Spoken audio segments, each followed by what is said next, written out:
Yes guys, what's good? Welcome back to the channel. Today we're going to be talking about how to play rugby in wet conditions. Now, I wanted to make this video because I've had a couple games recently where the weather has been absolutely abysmal. I mean, the pitches have pretty much been waterlogged and, it feels like you're walking in quicksand, and the ball has pretty much been a bar of soap.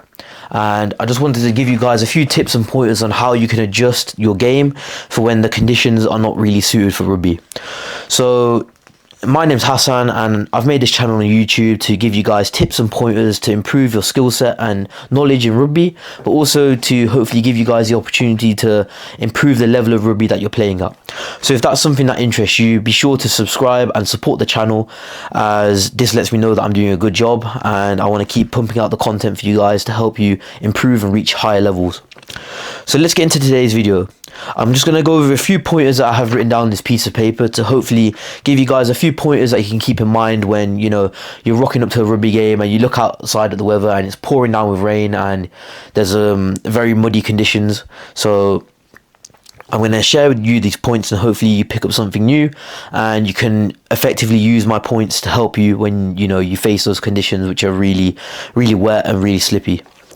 So let's get into it. The first thing I have is catching technique.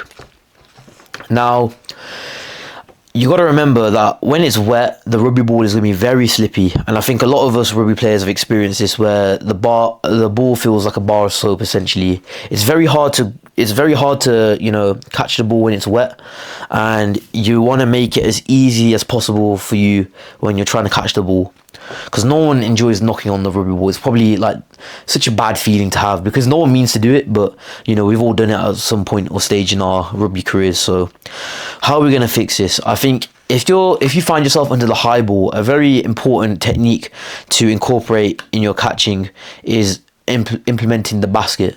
So what I mean by this is essentially when the rugby ball's coming towards you, you're not looking to throw your hands at the ball. You're more so looking to let the ball come in using your chest as a support and then using your hands as a basket to keep that ball enclosed safely within your chest and your arms.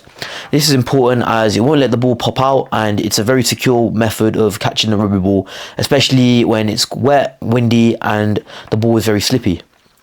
So this is a very important technique that you guys can utilize, especially players who play in the back three, such as wingers or fullbacks, as you guys are most oftenly, found under the high ball.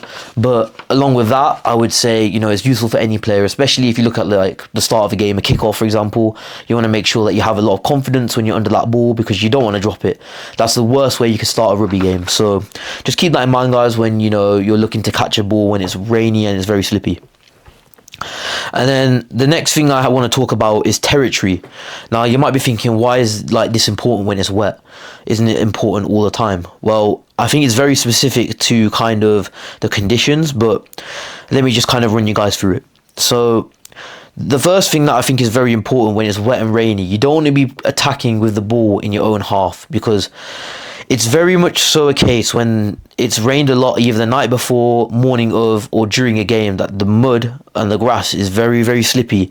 And the problem is when you're looking to carry the ball up the field and gain territory for, your forwards, running the ball up, it's very much harder than it would be typically when the ground is dry, because the wet mud is going to make your boots sink into the floor, which is going to mean you're going to have to use a lot more energy and you're going to be a lot slower in general. So it's going to be a lot more energy draining compared to when it's dry. So I would suggest, looking to kick the ball away in most instances and look to play in the opposition's half of the field when you're in attack. This is also good because in certain situations it can actually put you in a very advantageous situation when you're attacking. Let's say, for example, you've got the ball on your halfway line, for example, and you decide to kick and put pressure on the opposition. If the fullback, for example, isn't able to catch the ball cleanly and he knocks it on, you've actually created and set up your team for a really good attacking phase where you get an attacking scrum and you'll be able to score points off that if you're able to get the ball over the line. So looking to actually kick the ball into the opposition's half is very useful and can be very effective when it's very wet and muddy. And I would say it's probably the better way to go when it's very hard to keep hold of the ball. The next thing I want to talk about is passing. Now, I think everyone's been in a situation where, you know, either the fly half or one of the centres has looked to do a massive looping 20-metre pass along the field when it's absolutely chucking it down in rain, and, you know, it just goes absolutely haywire. The way to go when it's raining and the ball's slippy is to make short, effective passes. And this is really good because not only do you guys retain a lot of the possession, because, you know, you're less likely to drop the ball, but it's also a great way of getting the ball around the park without dropping it. And, you know, it makes everyone's lives a lot easier in terms of, you know, stringing phases together in attack and really being effective when you have the ball in hand. And then I would say the final thing as well in terms of attack is it's way better to play it safe when it's raining, because you want to keep the ball in possession as often as you can. I've seen it before where it's chucking it down, and there's players who are looking to make these really risky, you know, 50-50 offloads where, you know, the chance of it actually being pulled off correctly is very low, and it often just leads to, you know, you guys as a team losing the ball and losing possession, which isn't ideal, especially when it's wet and you guys want to get points on the board and, you know, apply some pressure.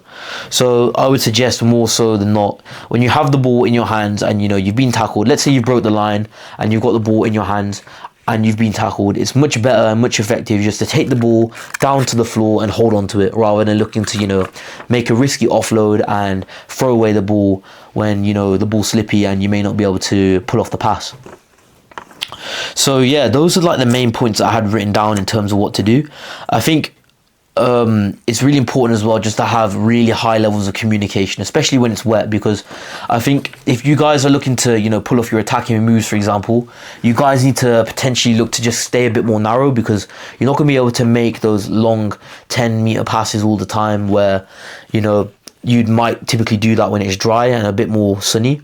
So maybe just communicate, maybe get your scrum half, your fly half to just communicate more with the team, understanding that you guys need to be a bit closer together, and this won't really hinder you in terms of attack, because as long as you can stay in possession of the ball, you're going to be able to make effective decisions on the pitch. So with that being said, guys, I know it's been a short one today, but hopefully these tips will come in useful for you when you're next playing rugby in wet, slippery conditions, and hopefully you can apply some of these tips into your next game and be successful when it's rainy, slippy and very windy. So that's a wrap for this video, guys. I hope you found it useful, and I just want to thank you for subscribing and supporting the channel. It does mean a lot and lets me know that I'm doing a good job and making a difference. And with that being said, guys, I hope you have a great rest of your day, and thank you.